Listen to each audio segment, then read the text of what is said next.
June 16th, 1944. A little after 4 in the morning in a requisitioned house near the town of Creil, some 45 kilometres north of Paris. A German colonel is standing at a table covered in maps of southern England, and he's holding two reports that flatly contradict each other. His name is Max Wachtel. He is a career artillery officer, careful, precise, a man who has spent the better part of a year preparing for exactly this week. He commands Flak Regiment 155W, a Luftwaffe unit built for a single purpose, to fire Germany's new flying bomb at London. 3 nights earlier his regiment opened that campaign. Now the reports are coming back, and they will not reconcile. One of them is built from radio data. A number of his early flying bombs carry small transmitters, beacons that report back on the machine as it flies, and what they suggest is that his weapons are coming down too soon, falling short, wasting themselves on open country and the southern edges of the city before they ever reach the target. The other report is drawn from something Wachtel trusts more. Agents. German spies inside England. Men whose job is to watch where the bombs land and send the truth home by secret wireless. And the agents are telling him the opposite. They are telling him the bombs are flying long, overshooting the centre of London, coming down to the north and the west of where they should. Both cannot be right. A weapon cannot fall short and fly long at the same time. Wachtel has to decide which of these two witnesses to believe, and on that decision hangs where the next several thousand bombs will fall. He chooses the men. He decides the radio beacons must be faulty, because he has been assured from above that his agents in England are entirely reliable, so he does not lengthen the range of his weapons.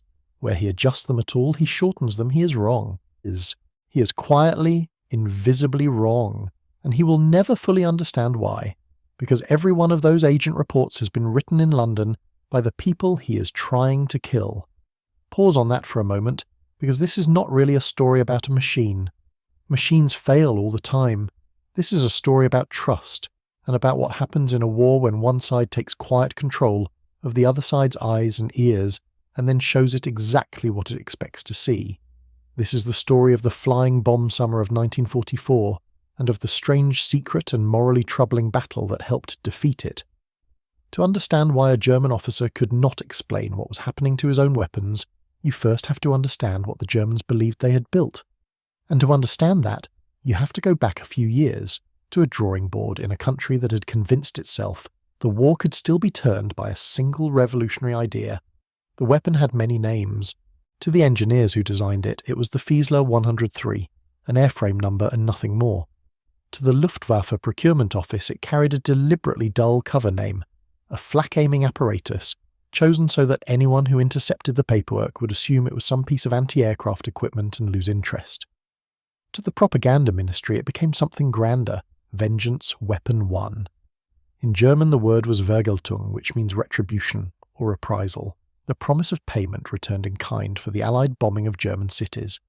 And to the people of London and Kent who would soon spend a summer listening for it, it had 2 names that stuck harder than any of these: the buzz bomb, the doodlebug. The idea behind it was genuinely new. 2 men are usually credited with shaping it. Fritz Goslau, an engineer at the Argus Company, had spent years working on a strange, simple form of propulsion, and Robert Lusser, a gifted aircraft designer who came across to the Fiesler firm, drew up the airframe to carry it. In the winter of 1942, they proposed a small pilotless aircraft, cheap enough to be thrown away on every mission, that could carry close to a ton of explosive across the English Channel and drop it on a city. It would cost a tiny fraction of what a manned bomber cost, and it would risk no aircrew at all. On paper, it was a bargain in destruction. The engine was the heart of the thing, and the source of that unmistakable sound. It was a pulse jet. Instead of the smooth, continuous burn of a true jet engine, it worked in rapid pulses, a grid of spring shutters at the front snapping open and shut, roughly 45 to 50 times every second, each cycle a tiny controlled explosion of fuel and air. The result was a noise unlike anything the British had heard before, a harsh, stuttering, mechanical drone that seemed to rattle the whole sky.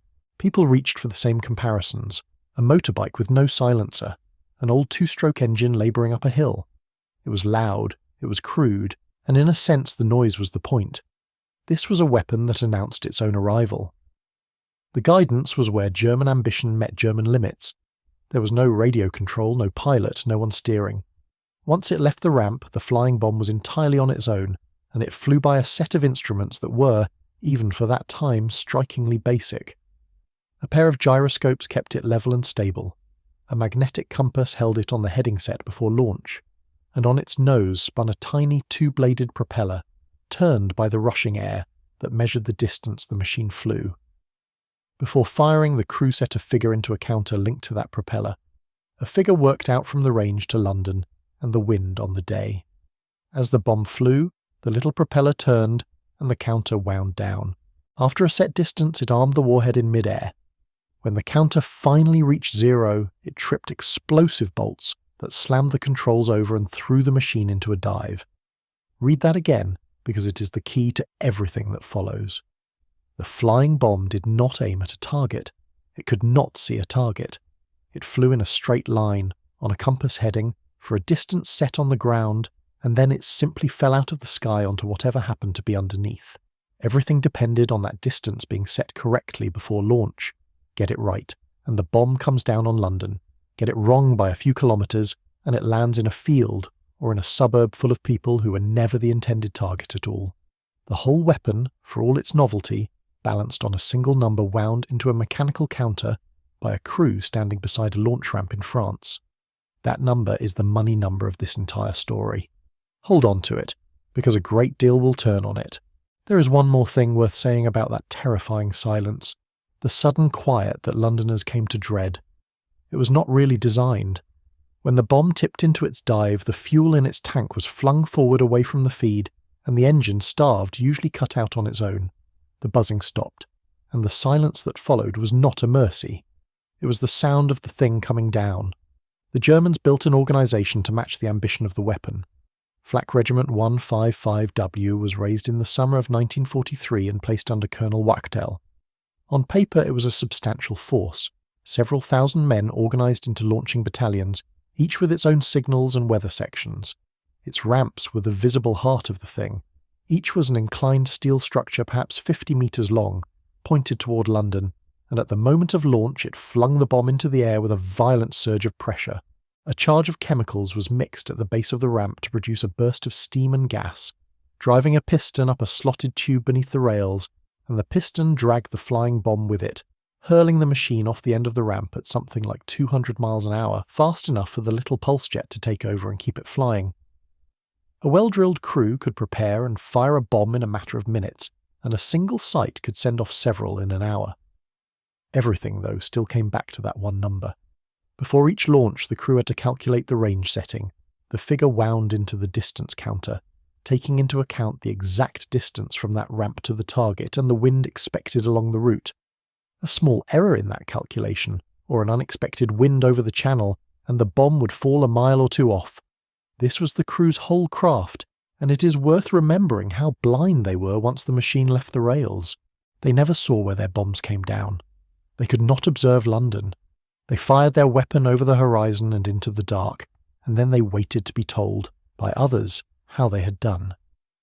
That dependence on being told is the thread the British would pull. The whole enterprise was hidden with real care. Wachtel used cover names for his regiment. He is said to have changed his own appearance and moved under a false identity. So determined were the Germans to keep the secret.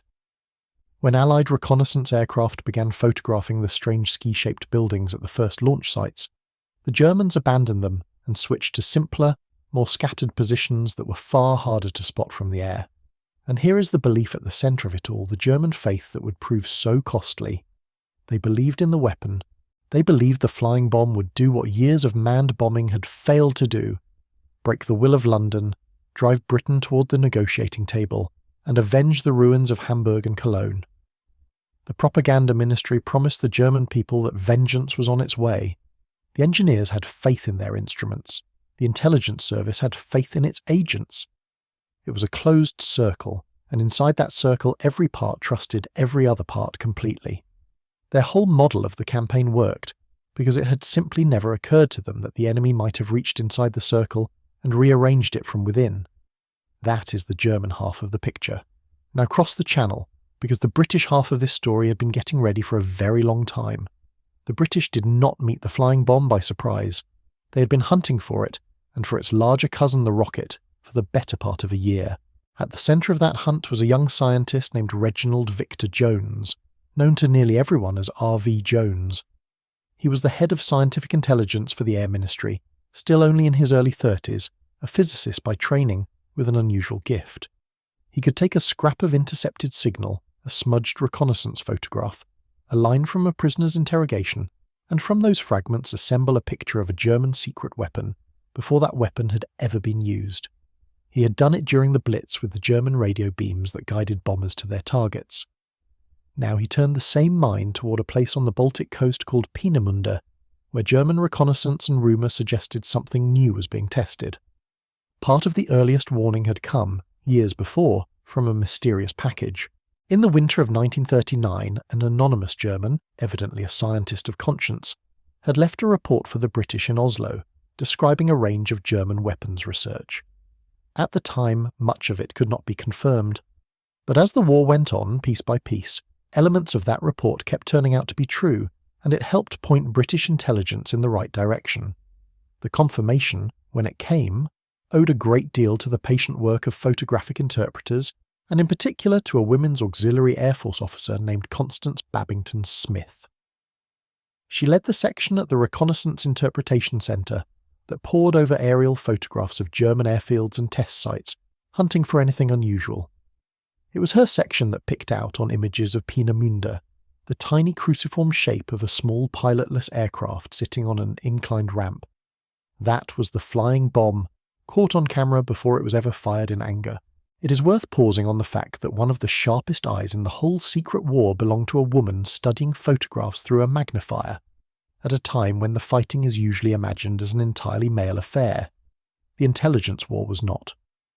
The wider investigation into German secret weapons was placed in 1943 under a committee led by Duncan Sandys, a Member of Parliament, a former artillery officer, and, as it happened, Winston Churchill's son-in-law. Sandys pulled together the photographs, the agent reports, and the scientific analysis, against a good deal of scepticism from others who doubted such weapons could exist at all. There was real disagreement at the top. Churchill's own scientific advisor, Lord Cherwell, was for a long time convinced the rocket reports were an elaborate hoax. Jones argued the evidence was solid. Slowly the picture hardened. The Germans were building a pilotless flying bomb, and a rocket besides, and they were preparing to fire them at London. The British did not simply wait for it. On the night of the 17th to the 18th of August, 1943, Royal Air Force Bomber Command sent a great force of aircraft, close to 600 bombers, to attack the research centre at Peenemünde in an operation code named Hydra. It was the first time a single master bomber circled the target throughout the raid, directing the waves that came behind him. The raid was costly. Around 40 bombers did not come back, and some 215 airmen were lost. On the ground, the destruction was heavy, though much of it fell in the wrong place. A camp of foreign forced labourers nearby was hit, and several hundred of them, people held prisoner by the very regime that was building the weapons, were killed. Among the German dead were skilled engineers, including a leading rocket propulsion specialist, and the setback is generally reckoned to have delayed the German rocket program by a matter of weeks. The flying bomb program carried on, but the raid was a signal of how seriously the British now took the threat rising on the far coast. By the spring of 1944, the British knew more or less what was coming. They did not know exactly when. They found out on the night of the 12th of June 1944, just under a week after the Allied landings in Normandy, when the first flying bombs were fired at England. That opening night was almost a failure for the Germans. Of the handful launched, most crashed or fell into the sea. Only 4 reached England at all, but in the small hours of the 13th of June, one of them came down on a railway bridge on Grove Road, in Bethnal Green, in the East End of London. It killed 6 people, among them a young mother and her baby. It wrecked the railway line and left around 200 people without homes. It was the first of many, and to this day a small plaque marks the spot where the flying bomb summer began. 3 nights later, on the 15th and 16th of June, the real bombardment opened in earnest. In a single day, more than 200 flying bombs were launched, and over 100 of them reached England. This was the campaign Wachtel had prepared for. Now the bombs came in a steady, grinding stream by day and by night, in a way the manned raids of the Blitz never had. A bomber crew needed darkness and weather and rest between operations. The flying bomb needed none of these things.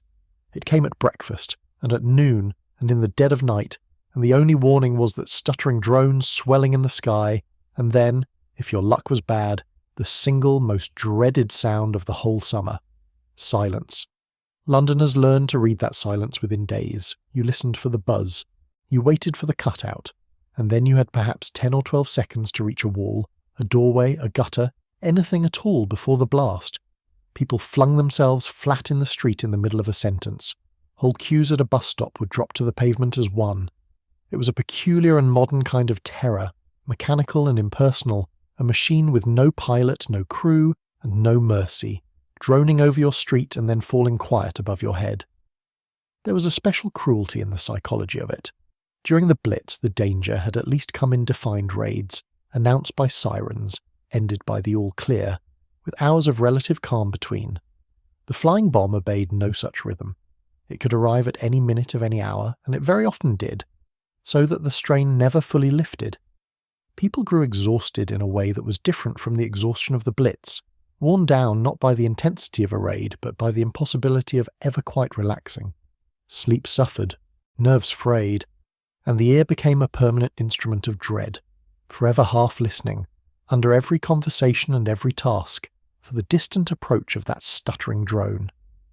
It is one of the quieter horrors of the summer, that a whole city learned to listen to the sky while pretending to carry on as normal. The government's response to the public was cautious at first, and not entirely honest. For a while, the newspapers and the wireless were kept vague, told only to report that bombs had fallen in southern England, without describing the strange new weapon or admitting how many were getting through. Part of this was the ordinary secrecy of war. Part of it, as we shall see, was something more deliberate. But Londoners did not need an official announcement to understand what was happening over their heads. They named the thing themselves, the doodlebug, the buzz bomb, and in their hundreds of thousands they made the same decision families had made during the Blitz 4 years earlier. They sent their children away.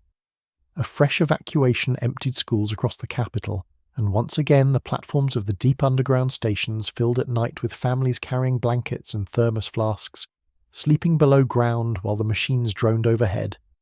If you had a relative who lived through that summer in London or in Kent, a grandmother who dropped flat in the street when the engine cut, a grandfather who dug through the rubble at dawn with the rescue services, a mother who was one of those evacuated children, I would be glad to read about them in the comments below. These are the memories that keep the summer of the doodlebug from fading into a mere statistic. The cost was terrible, and it arrived fast. On Sunday the 18th of June, 1944, only days into the heavy bombardment, a flying bomb struck the Guards' Chapel at Wellington Barracks, close by Buckingham Palace, in the middle of the late morning service. The chapel was full, soldiers and civilians worshipping together. The heavy roof came down on the whole congregation. 121 people were killed, and many more were injured. It was the worst single flying bomb strike on London of the entire war, and it happened in a place of worship on a Sunday morning, which told Londoners with brutal clarity what this weapon meant. There was no safe hour. There was no safe building. R.V. Jones himself, working nearby, heard the bomb come down and later saw the wreckage. There would be others like it through the summer. A flying bomb fell by the Aldwych, in the heart of London, on a bright afternoon at the end of June, catching people in the open and killing dozens, many of them office workers and service women. Another struck a crowded market street in Lewisham, in southeast London at the end of July, killing scores of shoppers. Each one was a small massacre of ordinary life, a bus queue, a lunch hour, a Sunday service, erased in an instant by a machine that had never seen the place it destroyed. By this point, the British faced a genuine emergency, and they answered it on two entirely separate fronts at once. One was open and physical, shoot the things down. The other was hidden, and it would force the British government into one of the hardest moral decisions it made in the whole war. Start with the physical defence, because it was an extraordinary achievement in its own right. The effort to shoot down the flying bombs was codenamed Diver. At first, it was close to chaos. Fighters and anti-aircraft guns kept getting in each other's way. both chasing the same bombs across the same crowded skies south of London, the fighters flying into their own gunfire, the gunners holding back for fear of hitting the fighters. The results were poor and the frustration was high. So in the space of a few frantic days, the whole defence was torn up and rebuilt, under the direction of two commanders working together, Air Marshal Roderick Hill, who ran the fighter defences, and General Frederick Pyle, who commanded anti-aircraft command. Their solution was simple to state and enormous to carry out. Give each weapon its own space, and stop them fighting each other instead of the enemy. The anti-aircraft guns were physically uprooted, hundreds upon hundreds of them, with all their crews and equipment and ammunition, and moved down to a belt along the south coast, between the sea and the hills, where their radar looked out cleanly over open water and where a bomb shot down would fall on empty ground rather than on rooftops. The fighters were given the airspace out over the channel and inland behind the guns, and the barrage balloons, thousands of them, were massed on the hill south of London as a final net, their heavy steel cables hanging in the sky to snare any bomb that slipped through the first two lines. It was a defence in depth, laid out across the whole southeast of England, and it was assembled in a matter of days.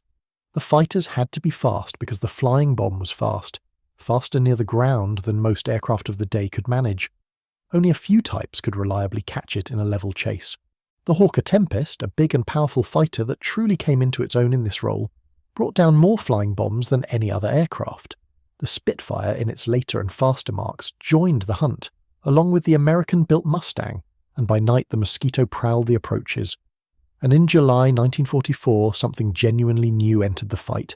The Gloucester Meteor, the first British jet fighter to see operational service. It was rushed into action against the flying bombs precisely because a jet had the raw speed to run one down. The Meteors accounted for only a small number, and their cannon were troublesome and often jammed. But there was a strange symmetry in it that history has never quite let go of.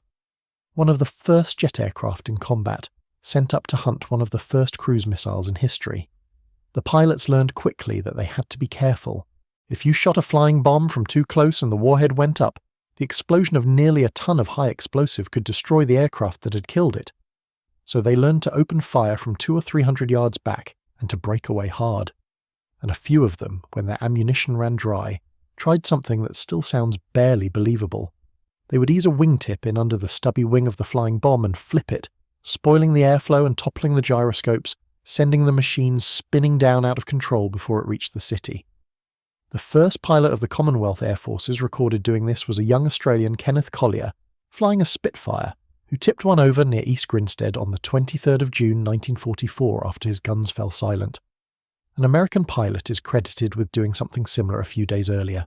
It was never a common method, and most bombs were brought down the ordinary way with gunfire, but the image of a pilot nudging a flying bomb off course with the tip of his wing has stayed in the story ever since, and rightly so, because it took a very cool kind of nerve. For all this effort, the guns at first were nearly useless against so small, so fast, and so low a target. In the opening week of the campaign, the guns in the coastal belt destroyed only around 17 out of every 100 flying bombs that flew into their zone.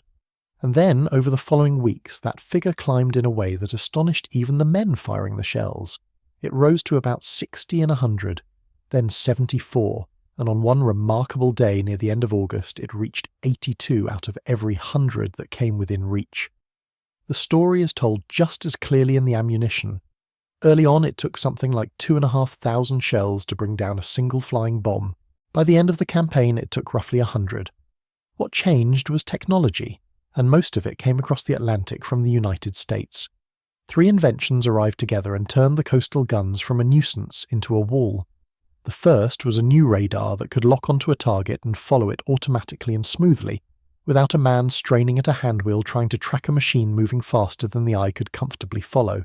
The second was an electronic predictor, a calculating machine that took the radar's tracking and worked out where the fast-moving bomb would be by the time the shells arrived, then pointed the guns at that spot in the empty air ahead of it. And the third was the deadliest of all, the proximity fuse. Consider the problem an ordinary shell faced. To destroy a flying bomb, it had either to strike it directly, which against so small a target was almost pure luck, or to burst at exactly the right instant, timed by a fuse set before firing, and hope the bomb happened to be close when it went off. The proximity fuse threw that problem away. Inside the nose of each shell sat a tiny radio, transmitting and listening at once. As the shell rushed up toward the flying bomb, its own radio waves bounced back off the machine, and when the bomb was close enough, the fuse fired the shell automatically. The gunner no longer had to hit the target or guess the timing. He had only to put a shell somewhere near it, and the shell did the rest. Married to the tracking radar and the predictor, the proximity fuse turned that coastal belt into a killing ground. This was the physical answer to the flying bomb, and by late summer it was overwhelming. But the physical defences, for all their eventual triumph, could only destroy the bombs that were already in the air and already on their way. They did nothing to change where those bombs were aimed, and this is where the second British front, the secret one, comes in, and where we return at last to Colonel Wachtel and his two contradictory reports. For years, British intelligence had been running one of the most audacious operations of the entire war, so secret that its full extent would not be revealed to the public for decades afterward. It was called the double-cross system. The principle behind it was simple to state, and staggeringly difficult to sustain. Nearly every German agent sent to spy on Britain during the war had been caught, or had given himself up on arrival, or in some cases had been working for the British from the very beginning. The security service had rolled up almost the entire German spy network in Britain, and rather than simply lock these agents away, the British made a far bolder choice. They kept the spies on the air. British intelligence officers composed the messages, and the captured or turned agents transmitted them back to Germany, so that the German intelligence service went on believing it possessed a loyal and productive network inside England, when in truth every word that network sent had been written in London, and approved by a committee first. That committee was known as the 20 Committee, from the Roman numerals for 22 crosses a double cross, and it was chaired by an Oxford academic named John Masterman. Among the agents under British control were some of the most extraordinary double agents in the history of espionage. There was the one the British code named Garbo, a Spaniard named Juan Pujol Garcia, who had built up, in German eyes, an entire imaginary network of informants spread across Britain, more than 24 sub-agents, every single one of them invented, their reports written by Pujol and his British case officer, a man named Thomas Harris. The Germans trusted Garbo so completely that they paid, in effect, to run a spy ring that existed only on paper in London. There was Brutus, a Polish officer named Roman Czerniawski. There was Tate. And there was Zigzag, a former safecracker and criminal named Eddie Chapman, who had genuinely been recruited and trained by the Germans, parachuted into England, and promptly turned himself over to the other side. These men, and the officers who scripted their traffic, had already played a central role in the Great Deception before the Normandy landings, helping to convince the German High Command that the main invasion would fall somewhere other than Normandy. The scale of the Garbo deception in particular is hard to overstate. In the months around the Normandy landings, Pujol and Harris were sending message after message to Germany, at times more than 20 in a single day, a torrent of detail from a network of informants who did not exist. The Germans found the flow so valuable that they passed his reports up their own chain, almost without question. They had, in their minds, their finest source in Britain. In reality, they were reading a story written for them in a London flat. Chapman, the reformed criminal known as Zigzag, was cut from stranger cloth still. The Germans had trained him, paid him, and even decorated him, and they trusted him enough to parachute him back into England with specific tasks. One of those tasks, in the summer of 1944, was to report on precisely how accurate the flying bombs were and where they were coming down.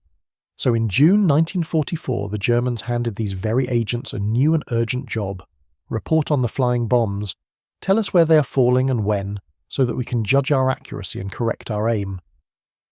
The Germans were asking their spies in London to be the eyes their blind weapon did not have, and every one of those spies belonged to the British. The gunners over the horizon, waiting to be told how they had done, were about to be told a careful and deliberate untruth. Here the British discovered something crucial and something dangerous. When they plotted where the flying bombs were actually coming down, they found that the weapons were, on the whole, falling short of central London. The average impact was landing a few miles short of the centre, out across the crowded boroughs of South London and toward the edge of Kent. The British did not even know for certain what the Germans were aiming at. Some believed the target was a point in the very heart of the city near Charing Cross. Other evidence pointed to Tower Bridge further east.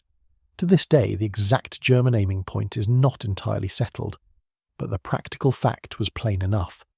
The bombs were falling short of the dense centre, and that was, in the coldest terms, a piece of luck, because it meant fewer of them were reaching the most crowded heart of the capital, and it presented the men of the double-cross system with an idea, and with a genuinely terrible moral choice. The idea was this: through the controlled agents, tell the Germans the opposite of the truth, report that the bombs were flying long, overshooting the centre, coming down in the north and the west of the city. If the Germans believed they were overshooting, they would do the logical thing and shorten the range, and if they shortened the range, the bombs, which were already falling short, would fall shorter still, drifting further away from the packed centre of London. In theory, it would hold the average point of impact out in the less crowded southern suburbs, and it would keep it from creeping back toward the middle of the city, where the greatest number of people lived and worked. But over the whole idea hung a shadow that everyone involved could see. The bombs did not disappear. If they fell short, they still fell on somebody. To hold the average impact out in the southern and southeastern suburbs meant, in plain words, accepting that the bombs would keep coming down on places like Croydon and Bexley and Bromley and the towns of northern Kent. It meant the government secretly influencing which of its own citizens would bear the heaviest weight of the bombardment. And the districts that would carry that weight were not, for the most part, the wealthiest ones. They were ordinary, densely built, working neighbourhoods full of people who had no idea that decisions taken in secret in London were helping to steer the vengeance weapons toward their streets rather than others. When this reached the level of ministers, it caused real anguish and real division. There were those, including Lord Cherwell, who argued the mathematics was simply undeniable. If the deception held the bombs in the thinner suburbs instead of the crowded centre, then fewer people would die in total, week upon week, and to refuse to act on that knowledge was itself a kind of choice, a choice to allow more deaths rather than fewer. Against this stood the Home Secretary Herbert Morrison. When the full scheme was put before the War Cabinet in the middle of August, Morrison objected on grounds that went to the very heart of the matter. He argued in essence that the government had no moral right to sit in London and decide that this citizen should live and that one should die, to play Providence with its own people, deliberately guiding the enemy's fire onto one set of homes to spare another. It was one thing, he felt, to deceive the enemy. It was another thing entirely to consciously choose which of your own streets should burn. The disagreement was never fully resolved in the clean way such stories like to pretend. Churchill was away for part of the critical period, and the scientists and intelligence officers running the deception, R.V. Jones foremost among them, took the view that they would continue what they were doing unless they received a direct written order to stop. That order never came, and so the deception went on. There is a bitter little detail in the record that Jones himself preserved. When the plan was resisted at the top, part of the fear expressed was that the government would be accused of trying to keep the bombs off the wealthy districts in the centre and push them onto poorer ones. Jones, as it happens, had grown up in South London himself, in exactly the sort of neighbourhood the policy exposed to greater danger. He believed the arithmetic was clear, that on balance the deception saved more lives than it cost, and he was willing to carry the weight of that belief. Whether he was right in the full moral sense is a question the historical record leaves open, and it is not one this account will pretend to close. So the controlled agents sent their carefully falsified reports. They exaggerated the bombs that fell in the north and west of London. They stayed quiet or vague about the many that fell short in the south. On at least one occasion, the records show that of a group of impacts reported back to Germany, only a single one was correctly placed south of the river, when in truth the great majority had come down there. The picture being painted for the German gunners was a careful, deliberate lie, and it pointed them in exactly the wrong direction. And now we can stand beside Colonel Wachtel in that requisitioned house near Creel and truly understand his position. He had two sources of information about where his bombs were falling.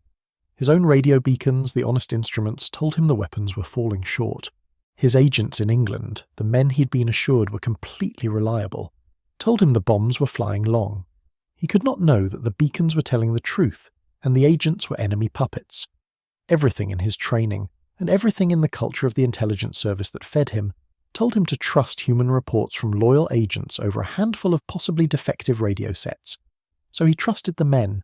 He decided the beacons were faulty, and by trusting the reports that London had written for him, he adjusted his fire in precisely the way the British wanted, holding the fall of his bombs away from the centre of the city that was his target. This is the answer to the question we began with. This is why German crews could not explain what was happening to their flying bombs. The weapon itself was part of the story, because it was crude and it scattered. The guns were part of the story too, though the gunfire was something the Germans could at least see and count. But what they could not see, what no telemetry and no engineering analysis could ever reveal to them, was that the very reports they relied on to correct their aim had been forged by the enemy. Their feedback loop, the mechanism by which any weapon is supposed to be improved, by which you learn where you are going wrong and adjust, had been quietly seized and turned back to front. They were being told they were overshooting so that they would keep on falling short. A weapon can only be improved if you know how it is failing. The Germans had been carefully and deliberately taught the wrong lesson about how their weapon was failing, and they corrected in the wrong direction and called it precision. Now honesty demands a harder look, because this has become one of the celebrated legends of British wartime cunning, and legends have a way of growing larger than the truth, so it is worth asking plainly. How much did the deception really achieve? Here the record becomes genuinely contested, and a good account has to say so. At the time, and in the memoirs written afterward, large claims were made. It was said that the deception shifted the average point of impact substantially, and that in doing so it saved a great many lives. A figure sometimes attached to it, drawn from the calculations of the men involved, held that had the Germans instead trusted their honest radio data and corrected their aim properly, casualties in London might have risen by something like half again as many. That figure deserves caution. It is an estimate made after the fact by people who believed in what they had done, and it should be treated as their considered judgment rather than as a measured certainty. And in recent years, historians and geographers have gone back to the raw data, to the actual maps of where every bomb came down, and run the numbers again with modern tools. Their conclusions temper the legend considerably. One detailed study of the flying bomb impacts found that the weapon was simply so inaccurate to begin with, scattering its bombs so widely across the London region, that the deliberate shift the deception produced is hard to pick out from the natural spread of such a crude machine. By this reckoning, the average impact sat only a few kilometres from the centre of the London county area, which is to say the weapon was accurate enough to terrorise a large city, but far too imprecise for small deliberate nudges to matter as much as was once claimed. Another study, examining the rocket campaign that followed, argued along similar lines that the claimed weekly movement of the impact point was largely swallowed up by the sheer randomness of where these weapons fell. In this soberer view, the bombs fell short not mainly because a committee in London tricked Colonel Wachtel, but because a cheap machine flung across the channel on a compass heading and a spinning propeller was never going to be accurate, no matter who reported what. The truth, then, is layered, and more interesting than any single clean answer. The flying bomb was defeated by several things working together, not one. It was worn down in part by the deception, which pushed German aim in the wrong direction and cost the British nothing the Germans could detect. It was defeated, more measurably and day by day, by the guns and the radar and the proximity fuse in the coastal belt, which by the end of the summer were knocking better than 8 out of every 10 bombs out of the sky. And it was undone, in a sense, by its own nature, a weapon too crude to place its blows where its makers imagined. No one of these explanations is the whole story, and anyone who tells you it was purely the guns, or purely the trickery, or purely the weapon's own faults, is smoothing over a messier and more honest picture. What we can say with confidence is exactly the thing this account set out to explain. The German crews could not account for the pattern of their failures, because one entire dimension of that failure, the corruption of their own intelligence, was completely hidden from them, and would stay hidden from the world for many years after the war ended. There is a deeper contrast underneath all of this, and it is worth drawing out carefully, without turning it into a comfortable fable about clever Britain and foolish Germany, because that would be neither fair nor true. The German war machine was superb at building things. The flying bomb itself, whatever its flaws, was a real technical leap, the direct ancestor of every cruise missile that has flown since. German engineering was not the weakness here. The weakness was structural, and it lay in the shape of the system rather than the skill of the men in it. It was a system built on centralized trust, on authority and confidence flowing downward from the top, on the assumption that its own instruments and its own agents together formed a sealed and honest circuit. It had no easy way to imagine that the circuit had been opened from outside and rewired against it. When Wachtel's honest beacons disagreed with his trusted agents, the whole culture he served pushed him toward the agents, toward the chain of human authority, and away from the machine that was quietly telling him the truth. The British system, for all its confusion and its committees and its moral agonizing, had a different shape.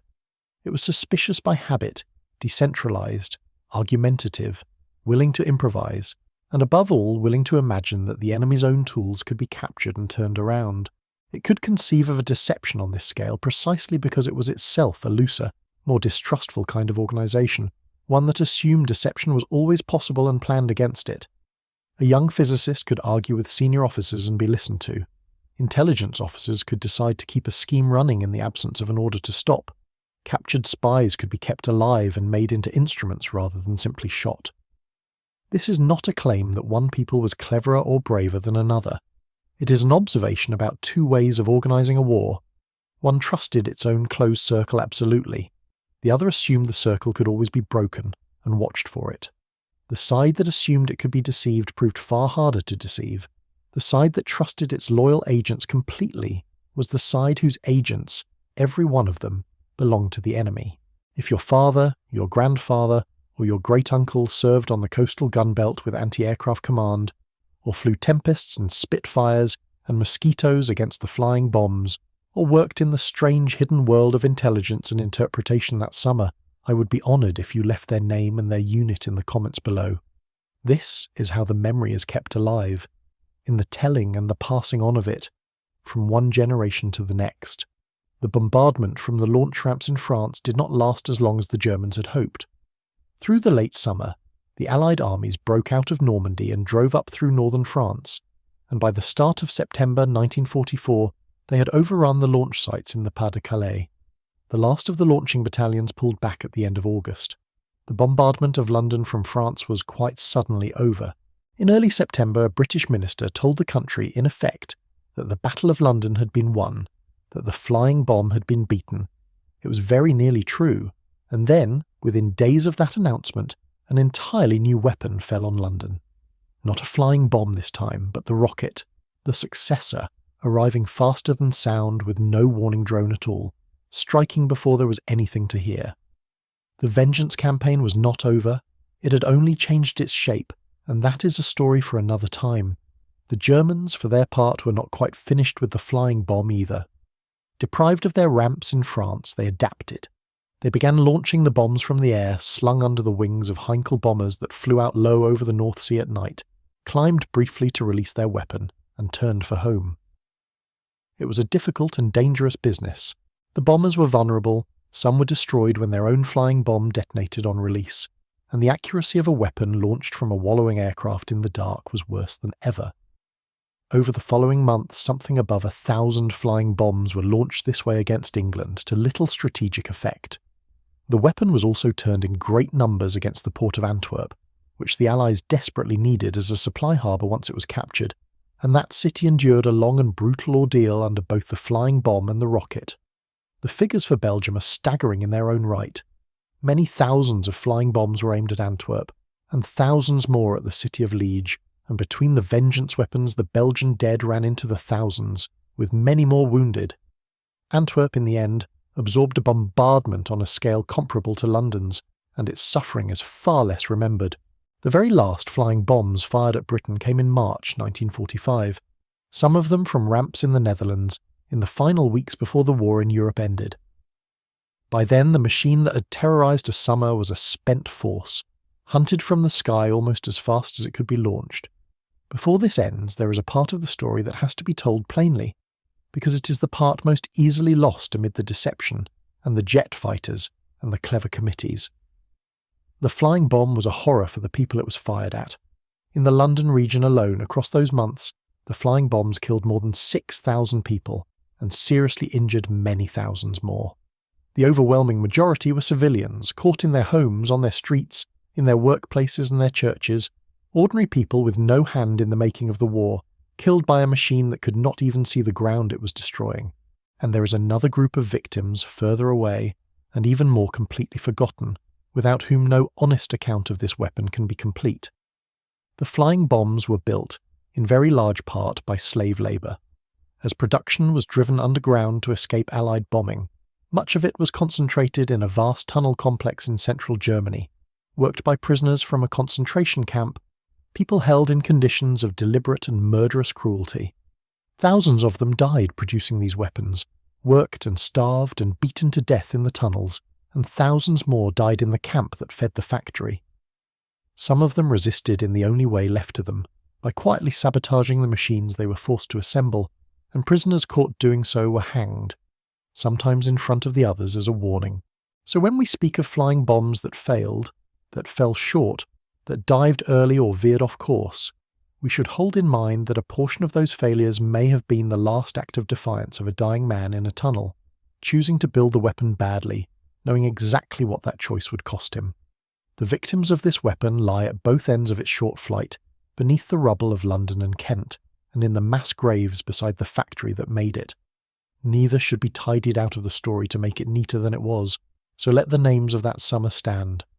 Colonel Max Wachtel, the German officer who trusted the wrong witnesses and went to his grave long after the war with only a partial understanding of the trick that had been played on him. Reginald Jones, the young scientist who read the enemy's secrets out of fragments and who argued and carried the hard case for the deception. Duncan Sandys, who chased the weapon through the fog of official doubt when powerful men insisted it could not exist. Constance Babington Smith, who found the shape of the thing on a photograph before it was ever fired. General Frederick Pyle and Air Marshal Roderick Hill, who tore up their own defences and rebuilt them in days into a wall of guns and fighters along the coast. Kenneth Collier, the young Australian who tipped a flying bomb from the sky with the tip of his wing and who did not live to see the war's end, falling in the action later that year. Juan Pujol, Roman Chernyavsky, Eddie Chapman, and the other turned agents who spoke in the enemy's voice while serving the other side. Herbert Morrison, who stood up in the cabinet and insisted that the moral cost of it all be spoken aloud rather than quietly buried. And the nameless prisoners in the tunnels, and the thousands in London and Kent, who between them paid the true price of the vengeance weapon. They belonged to a summer when the sky over southern England stuttered with pilotless machines, and when the outcome turned not only on guns and radar and raw speed, but on a quieter and far stranger kind of battle. The battle over what one side could be persuaded to believe about itself. The Germans fired their vengeance weapon across the Channel trusting their own eyes, never knowing that those eyes had been borrowed by the enemy and turned back upon them. That, in the end, is why they could not explain what was happening to their bombs. The explanation was not in the machine, and not only in the guns. It was sitting in an office in London, being typed carefully onto a message form, and sent back across the Channel in the reassuring voice of a loyal spy who had never, for a single day, been theirs at all. If you would like the next chapter in this series, subscribe, because there are more of these stories waiting to be told. More secret weapons, and the secret answers that met them. More ordinary people caught beneath extraordinary machines, and more of the quiet, unglamorous and half-forgotten cleverness that helped turn a war and that deserves to be remembered long after the buzzing has faded from the sky.